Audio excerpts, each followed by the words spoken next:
जो व्यक्ति जीवन में किसी की मजबूरी का फ़ायदा उठाते हैं, वो व्यक्ति ना घर के रहते ना घाट के रहते हैं। ऐसा शास्त्रों में वर्णन है, एक प्रसंग के माध्यम से समझाने का प्रयास करें।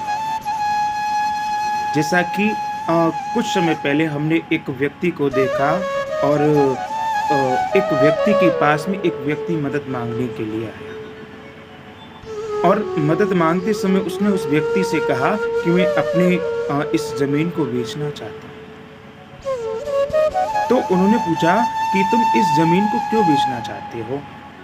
उस व्यक्ति ने कहा कि मैं अपनी पुत्री का विवाह करने के लिए मेरी पुत्री के विवाह में धन की कुछ आवश्यकता है, इसलिए मैं इस ज़मीन को बेचना चाहता हूँ।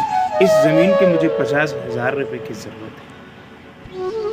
तो वहाँ उन्होंने 50,000 रुपया माँगे, लेकिन जिस व्यक्ति के पास में वो अपनी ज़मीन को सेल करने के लिए गए, बेचने के लिए गए, उन्होंने कहा कि मैं आपकी इस ज़मीन के 2 लाख रुपया दूँगा।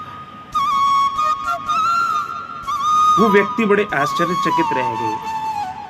उन्होंने कहा कि मैं आपसे 50,000 रुपया माँग रहा हूँ, तो आप मुझे 2 लाख रुपया क्यों देना चाहते हो? बड़ा सुंदर जवाब दिया और जवाब क्या दिया? उन्होंने कहा कि देखो, मैं आपको 2 लाख रुपया इसलिए देना चाहता हूँ क्योंकि मुझे पता है कि उस ज़मीन की कीमत कितनी है। मुझे ज़मीन खरीदनी है, ना कि मुझे किसी की मजबूरी है।